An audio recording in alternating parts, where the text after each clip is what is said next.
Kita mau meneliti tentang apa? Berarti kita harus mencari informan atau interviewee yang memang mengalaminya secara langsung. Kita jadikan dia sebagai informan utama kita.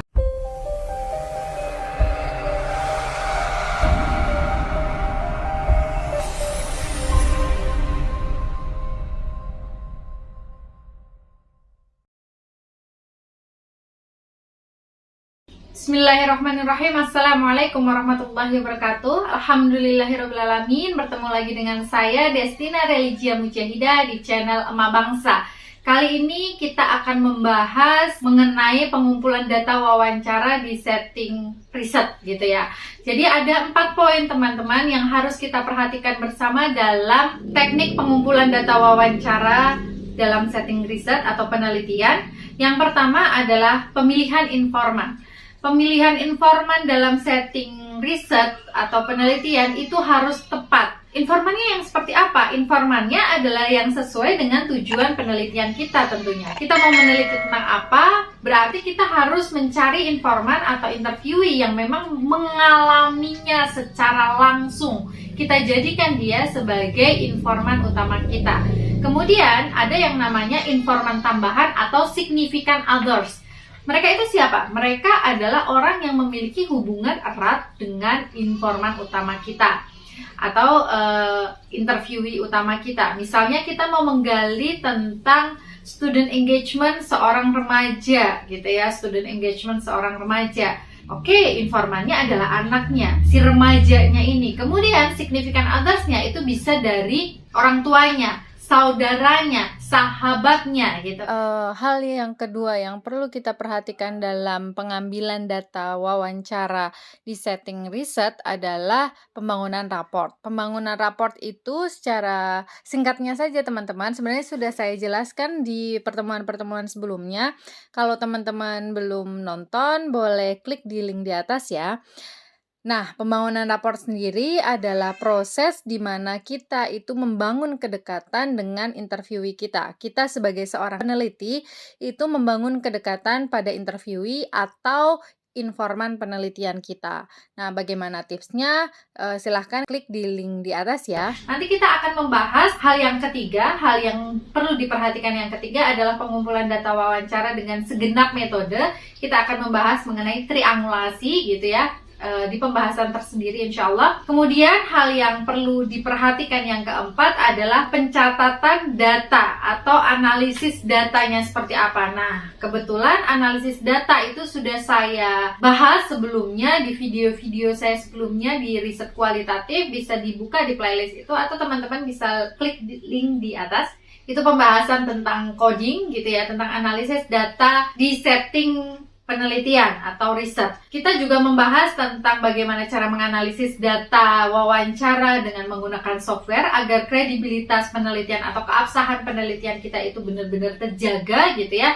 Itu bisa klik di link di atas. Dan cara untuk menginstalnya teman-teman juga bisa klik di link di atas. Gitu.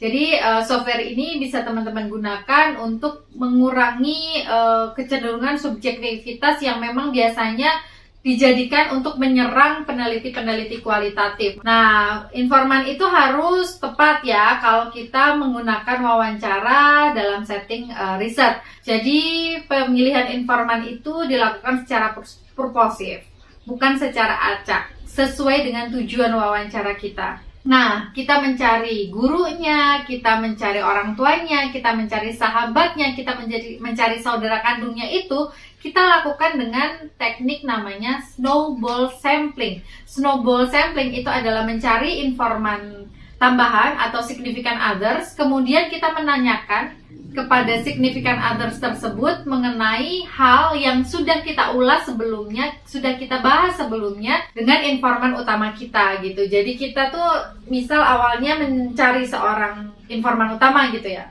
Kita nanya sama informan utama kita, kira-kira siapa yang paling memahami kamu terkait dengan student engagement ini gitu. Ya walaupun mungkin tidak sekaku itu teman-teman, tapi kita berusaha untuk mencari tahu hal itu.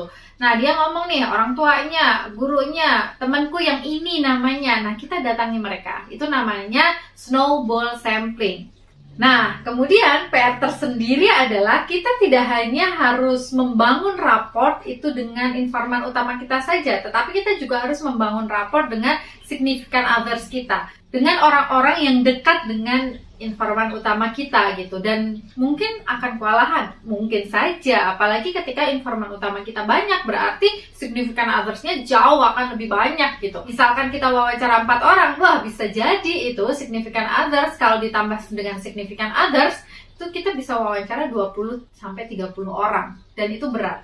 Nah, itu bisa kita menggunakan co-researcher. Kita pakai co-researcher. Apa itu? Co-researcher itu adalah orang yang dapat membantu kita untuk terjun ke lapangan. Misalnya adalah kita nggak bisa bahasa Jawa, tetapi kita harus mendatangi seorang ayah yang itu hanya bisa ngomong dengan bahasa Jawa misalnya. Ya sudah, kita bawa orang yang bisa berbahasa Jawa agar bisa mentranslate hasil wawancara itu dengan kita. Tetapi perlu ingat teman-teman, seorang pewawancara atau interviewer dalam setting penelitian kualitatif itu adalah alat. Jadi dia harus terlibat langsung. Dia tidak bisa lepas tangan kemudian meminta co-researchernya untuk mengambil data wawancara, nggak bisa. Tetapi dia harus mendampingi secara langsung, begitu. Jadi memang PR-nya itu double gitu.